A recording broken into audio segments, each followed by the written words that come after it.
Hey guys, this is Anthony Morganti from AnthonyMorganti.com, and this is episode 16 of Photo Critiques. And in this episode, I'm real excited to critique the work of Aaron Bobeck. And Aaron Bobeck's from my hometown of Buffalo, New York, and it's kind of a coincidence, is I'd say about a month ago, my youngest son, who's also 15, his band won a Music is Art Battle of the Bands, and Music is Art is put on by the bass player of the Goo Goo Dolls, Robbie Tatek, who's from Buffalo. And because their band won this Battle of the Bands, they got to play at the big festival, the Music is Art Festival. And the day after the festival, I was looking at the photographs on Facebook from the festival, and I said, boy, this photographer's talented. Took some great shots of the artist and of the bands, of the venue. And then I read a little footnote or something on it, and it said that the photographs are credited to Aaron Bobeck, 15 years old, from Buffalo, New York. And I says, wow, he's really, really good for being, even for being 15. He could be 50, and he's a really good photographer. And a couple weeks later, out of the blue, I get an email asking me to critique his work. And I remembered the name. I can't pronounce names very well, but I could usually remember a name. And Aaron sent me in some really nice shots. Before I get to Aaron's work, if you guys could do me a favor and subscribe to my channel on YouTube, I'd appreciate it. Okay, the first few shots are some night shots. Aaron told me that he likes shooting HDR, likes color, and you could see he does a really nice job. This is kind of your typical shot where you take a very long exposure, usually 30 seconds to a minute, 2 minutes even, and you get the tail lights and the headlights of the cars. And he did a really nice job. This is the Skagakota Expressway, and this is Buffalo State College in the background. The thing typically I would say is I would have liked him to be more to the left, so it was a little more symmetrical because he's more to the right. But I know why he did that. You see this sign creeping in here? If he was more to the left, that sign would have dominated the picture. So he did a really nice job actually of being more to the right to minimize this sign. It's too bad he couldn't totally eliminate that sign. The other nice feature I'd like to point out is the street lamps, this starburst effect. And the way you do that is you use a small f-stop, typically something smaller than f11. And the smaller the f-stop you use, the more of these individual rays you'll usually get coming out of the light. Let's see what he used, as a matter of fact. He used f of 14. So that's, perfect. You don't want to stop it all the way down to f22 because that starts to affect the quality, the sharpness of the picture. But you f14, f16 is perfect. So if you ever want to get these star shots, conversely, if you use a wide open aperture, like if he used f of 4, f of 2.8, something like that, he wouldn't have got these individual rays. He would have got like a glow. So sometimes you might want a glow, but that's how you would do it. Use a wide open aperture for a glow, stop down the aperture to f14 like he did here, and you get those star burst effect. And it's a pretty cool shot. This is the Grand Island Bridges, a pair of them. It's a nice study in receding lines, and again he used a smaller aperture. It doesn't say this time what he used, but he used a smaller aperture to get this starburst effect here on the lights on the Grand Island Bridges. And it's nice, just this nice study of receding lines.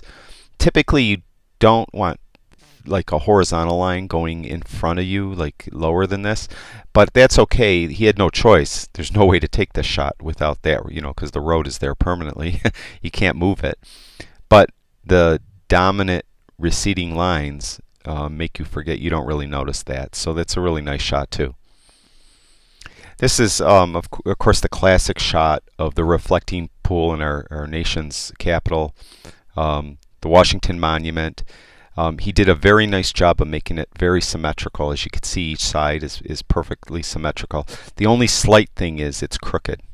It's just leaning to the right a little bit. He's use Lightroom and just straighten that out. It's just a slight amount. Let's see here. If we go down to lens corrections and I just do auto, yeah, see how it just straightened it? That's off. It's auto. And that's all he needed, was just to straighten it a little bit. This is Delaware Park in Buffalo, and this is Hoyt Lake over here. This is the Albright Knox Art Gallery. It's kind of a world-famous art gallery. Now this appears to be an HDR shot, or it at least has an HDR effect to it. And it's a very nice shot. I like the color. The sky is magnificent.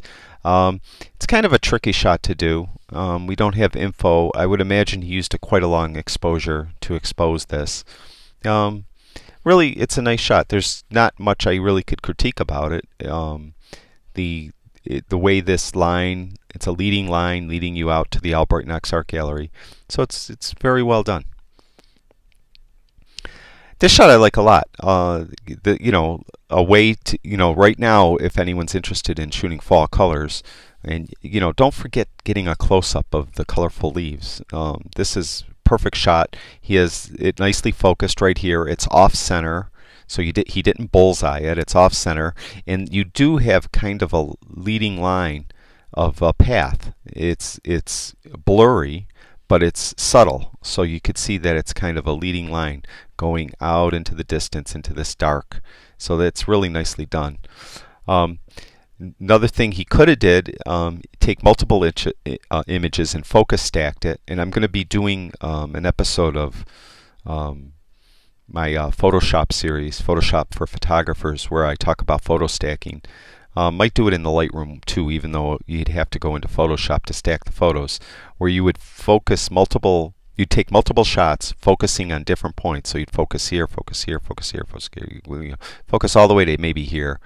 And he could have had this leaf all in focus. I'm not sure it would have been any better, tell you the truth. This is really a nice shot. I really do like this a lot. But I'm just bringing up focus stacking as something to do, to try out, and to kind of pre-introduce something I'm going to be doing, which is a video on focus stacking. This obviously is Niagara Falls. This looks to be very HDR. It's an HDR effect if it's not a straight HDR shot. This is a couple things. I actually was here probably around the time he took this shot. This is Luna Island here, and this is the Bridal Veil Falls. And they had Luna Island closed. They were redoing the whole island, making it, doing new asphalt, making new trees and shrubs and things.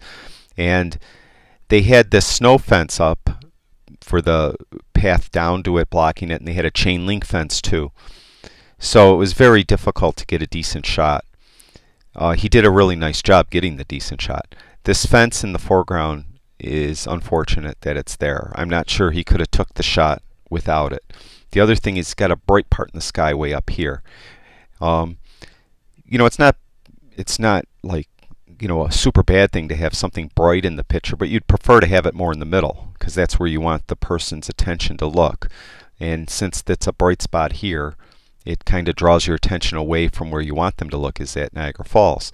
It also, this fence in the foreground draws your attention away from Niagara Falls.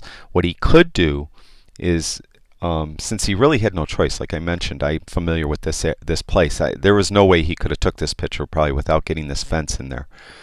What he could do, though, is add a vignette to this, and a vignette subtle enough to go to effects, and just enough to help draw the viewer's eye more towards the middle of the shot, something like that.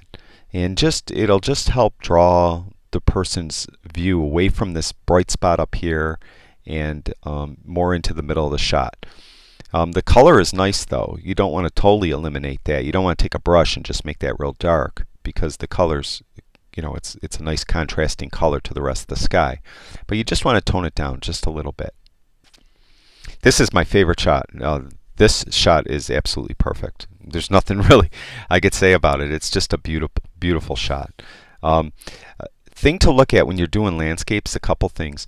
Now see the rays here? He probably used not quite, what he used, f14 in that one shot? Yeah, he used f8 here. So you see how there's not as many rays?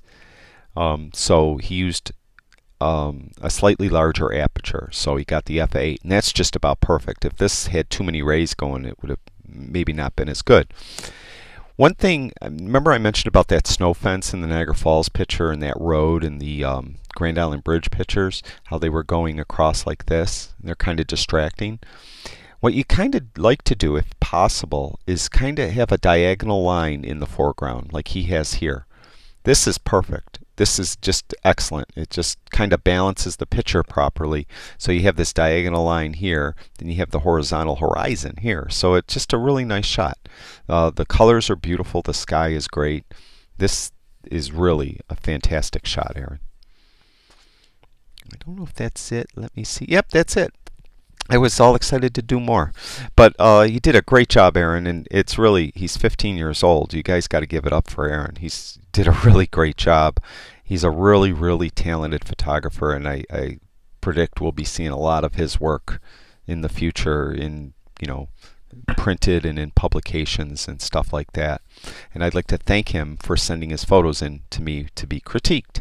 And if you guys are sending me photos, or you have sent me in photos, as I've mentioned in the last several critiques, I'm very behind. I get a lot in every day, and I'm doing my best to do them as quickly as possible.